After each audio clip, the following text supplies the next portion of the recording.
Hello. Hello. Today we're going to be looking at the concept of equilibrium.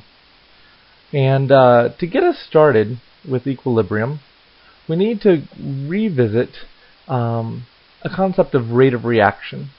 We've talked about factors that affect rate of reaction, and we haven't really talked about concentrations as a reaction takes place.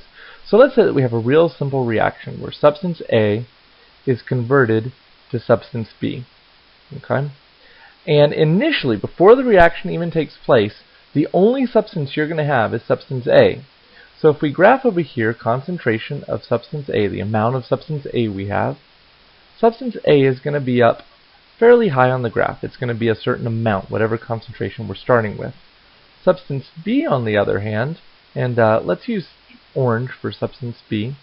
Substance B is going to be 0. We're going to have no product initially. And on the x-axis, and I forgot to label the x-axis, we have time. So initially, at time equals 0, we have no substance B product, and we have some substance A. Now, let's just pay attention to substance A. As time goes along, substance A is going to start decreasing, the amount of substance A. It's going to be reacting. And as time goes along, the rate of substance A's decrease is going to decrease. In other words, it's going to slow down how much substance A is disappearing over time. And eventually, we're going to reach an asymptote. We're going to reach a certain amount of substance A that we're not going to go less than. In other words, we're not going to run out of substance A. Not all of substance A is going to become substance B. As time goes along, substance B is going to increase. And so as time goes along, we're going to increase the amount of substance B, and it's going to increase, but the rate of increase is going to decrease over time. In other words, it's going to slow down how much substance B is being produced. And eventually, we're going to reach a point where we have the maximum amount of substance B that can be produced. So we're going to have some substance A and substance B present after this reaction takes place. Now, this point where we've reached the maximum amount of substance B produced and the minimum amount of substance A disappearing is called equilibrium. So at this point right here, we have equilibrium. It's the point where the amount of substance A stays constant and the amount of substance B stays constant. And the change in concentration remains constant. In other words, we don't lose any more substance A, and we don't gain any more substance B. That is equilibrium. The rate of change is 0. Notice the slope here on our graph is 0 for B. So we're not gaining any more substance B. The slope of substance A is 0. We're not losing any more substance A. This is what we call equilibrium. And what happens at equilibrium is that we don't just have B staying constant and A staying constant. We actually have substance A still becoming substance B, but B is also returning and becoming substance A. And so we use a double arrow to represent this idea of equilibrium, where A is becoming B and B is going back and becoming A. And so it's not just called equilibrium because there actually is change still going on. We kind of have a circle of A becoming B and B becoming A. It's called a dynamic equilibrium. Dynamic. And dynamic means movement. So if we have dynamic equilibrium, that means that we don't just have the substances sitting there doing nothing. We actually have changes occurring, but substance A is becoming B at the same rate that substance B, our product, is going back and becoming substance A. And this concept of dynamic equilibrium is a very important one in chemistry, and it's the point at which the rate of change of substance A equals the rate of change of substance B becoming A. The forward reaction rate equals the reverse reaction rate. So we can say rate forward, and I'll use an F, equals rate reverse, the backwards reaction.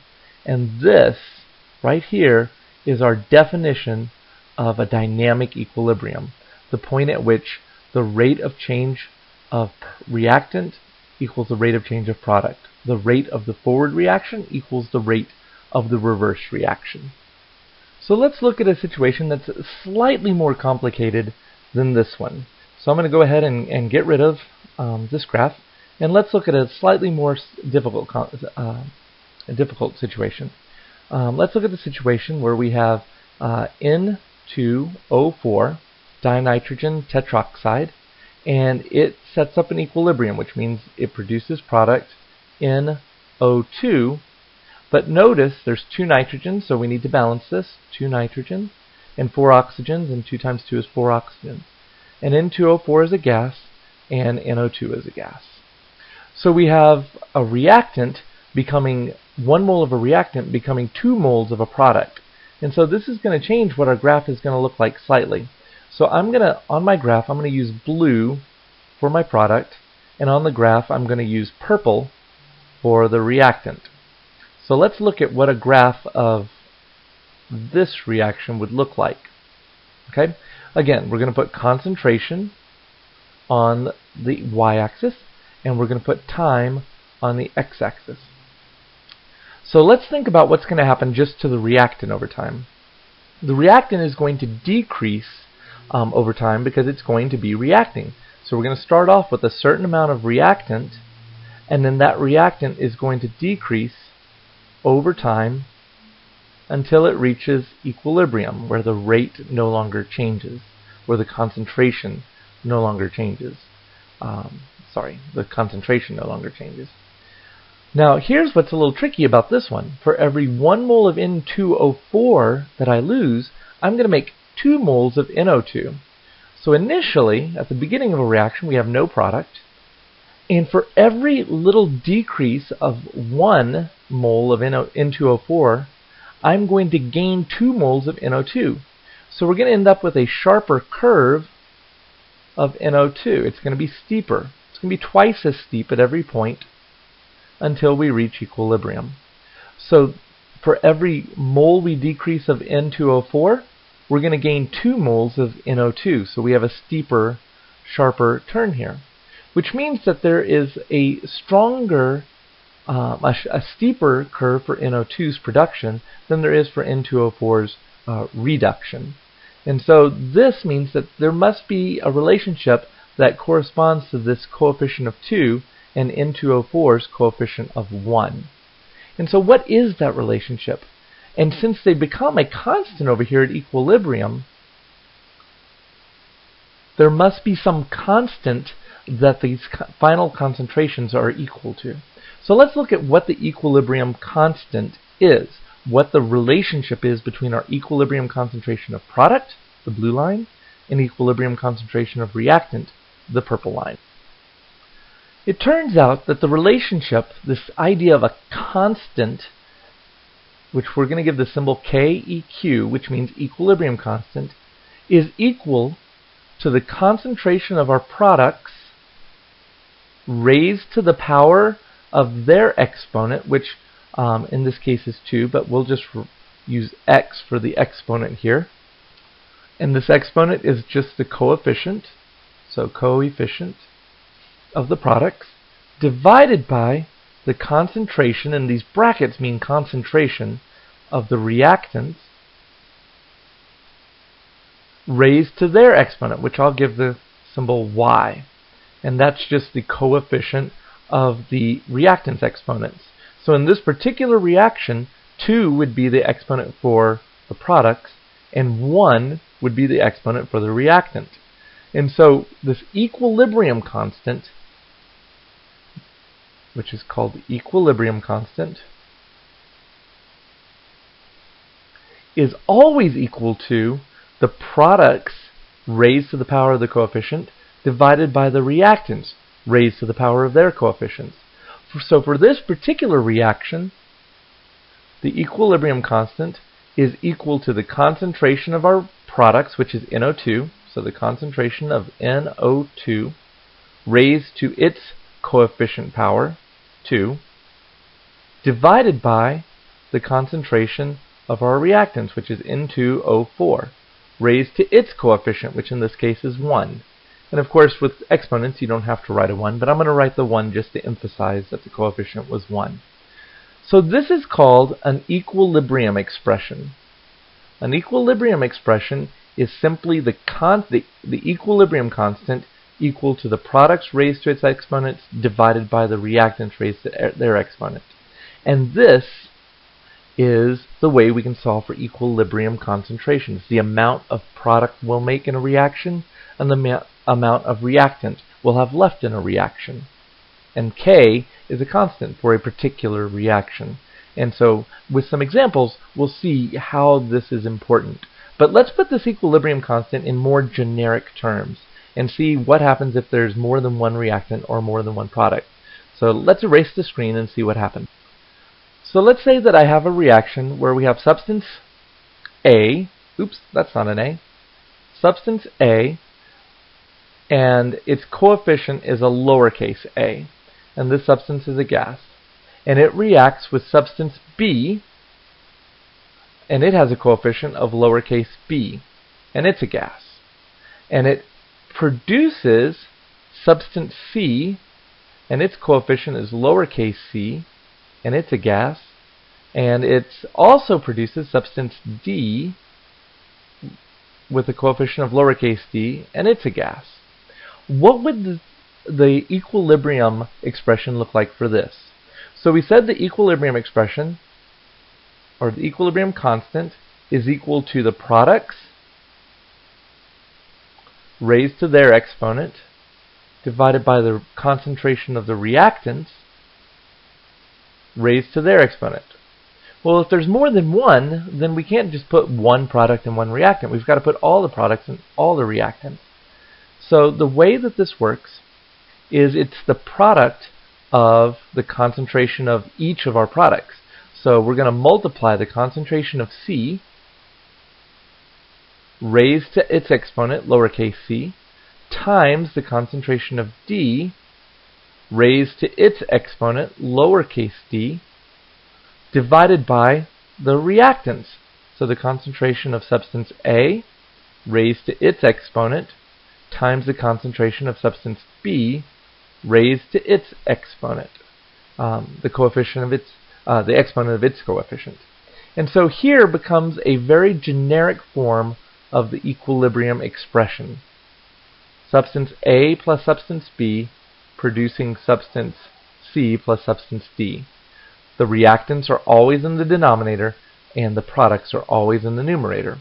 And we always multiply our products and multiply the concentrations of our reactants. And so let's look at a real problem and see how this works with real numbers. So we're going to look at a reaction that we've already seen, which is the N2O4 breaking apart into two NO2 molecules. And both of these are gas. So let's look at the situation. In a particular reaction, dinitrogen tetroxide decomposes into nitrogen dioxide. When the reaction reaches equilibrium, the concentration of dinitrogen tetroxide is 1.2 molar, and the concentration of nitrogen dioxide is 4.5 molar. What is the value of the equilibrium constant, KEQ? So we're going to write our equilibrium expression. And remember, equilibrium expressions equal the products raised to the power of their coefficient divided by the reactants raised to the power of their coefficient.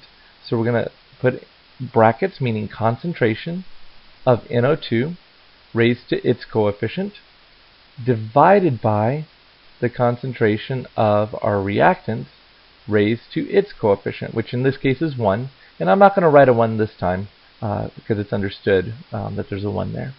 And so here's our equilibrium expression for this reaction. We have our products and our reactants. And so now we're just going to substitute because we're trying to solve for KEQ. So we're going to plug in to this equation the concentration of NO2 because brackets mean concentration in molarity. So NO2's concentration is 4.5 molar. So that's what I'm going to plug in to the numerator, 4.5 molar. And we're going to square it because the concentration of NO2 is squared. And then we divide this by the concentration of N2O4, which is 1.2 molar. So we put that in the denominator, 1.2 molar. Now notice that I'm not putting units here, and all through the semester and year I've been saying units, units, units, units, units. It turns out for KEQ we don't use any units. And there's a reason for that. It's because the units change all the time for KEQ. so they just drop them off. So no units for KEQ. So this is our substitution to solve for KEQ, and now it's just a matter of math. So we're going to take 4.5 and square it and divide by 1.2, and when you do that, you will get a value on your calculator of 16.875. And notice I'm not putting any unit because K values, equilibrium constants, do not have units. The other thing is we need to round for significant figures, and since there's only 2 significant figures in each of our numbers we're using to calculate this equilibrium constant, we only put 2 significant digits in our answer. So we're going to round the 6 here to a 7 because the 8 rounds it up, and our final KEQ value is 17. And so that's our equilibrium constant. And what this means is by being greater than 1, this means that we make more product than reactant. The numerator is greater than the denominator. And remember, the numerator is product. So by having a value of K greater than 1, that means that we have more product. If KEQ was less than 1, that would mean our numerator was less than our denominator. And that's how we would get a KEQ less than 1. So one thing that the equilibrium constant tells us is that when KEQ is greater than 1, we're going to make a lot of product. And we use the term product favored. We're going to make more product. Whenever KEQ is less than 1, then we're going to say that it's reactant favored.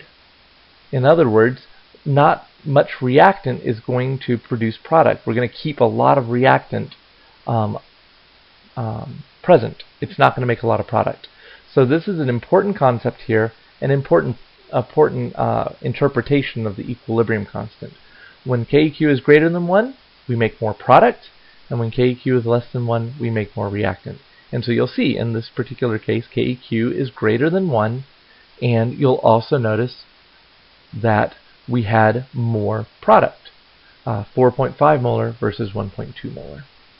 So important interpretation of the equilibrium constant. So this is we've done one problem now with the equilibrium constant. So let's talk about an important part of the equilibrium constant that we haven't addressed at this point, and that is concentration. When you look at a gas, and let's look at a container of gas, and we put some gas inside this container, the container can hold more gas. In other words, right now we have a certain concentration of gas inside this container, but we could add more, and now it's more concentrated. And we could add more, and it's more concentrated. We didn't change the volume of the container, but we did change the concentration. So gases have a variable concentration. In other words, the concentration can increase or decrease. Let's look at a solution. If we have a solution, that means substance is dissolved in water. So here's some water, or some other solvent, but usually it's water. And if I dissolve something in that water, I can dissolve a little bit, like in this case, or I can dissolve a lot. I can dissolve more and make it more concentrated. Or I could get rid of some of the solute and make it less concentrated. And so concentration is variable in a solution. So with solutions, I can have variable concentration, and with gases, I can have variable concentration. But with solids and liquids, I don't have that luxury.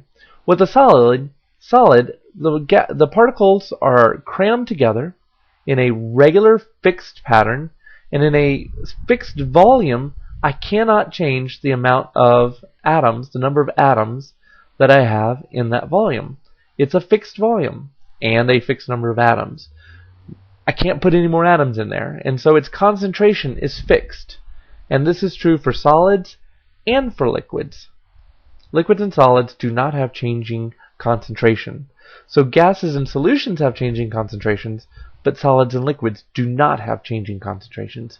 And because of that, when you're looking at an equilibrium expression, concentration of products over concentration of reactants, we don't include solids and liquids because solids and liquids do not have changing concentrations. And because they don't have changing concentrations, we don't include them in the equilibrium constant. So let's look at a reaction and see how that works. So here's a chemical reaction where we're burning sulfur, which is S8, and we're reacting with oxygen to produce sulfur dioxide. You'll notice that the sulfur is solid, the oxygen is gas, and sulfur dioxide is also a gas. So when we write the equilibrium expression, K, we're going to put our product, which is a gas, so we're going to put the concentration of that product, SO2, and it's to the 8th power because there's an 8 coefficient, and we're going to divide this by the reactants. And there are 2 reactants, but one of those reactants is a solid. And solids do not get included in equilibrium expressions because they don't change concentration. So the concentration of oxygen is the only thing that will go in our denominator, and it will also be to the 8th power because the coefficient is 8. So even though sulfur is in the equation, and even though it's a reactant, it doesn't go into the equilibrium expression because its concentration doesn't change. In other words, it has the same concentration no matter what volume or mass of sulfur I put into the reaction. So solids and liquids never get included in a equilibrium expression. So they're not included in equilibrium expressions, and aqueous solutions and gases do get included in equilibrium expressions. Okay, so that is equilibrium expressions. Good luck.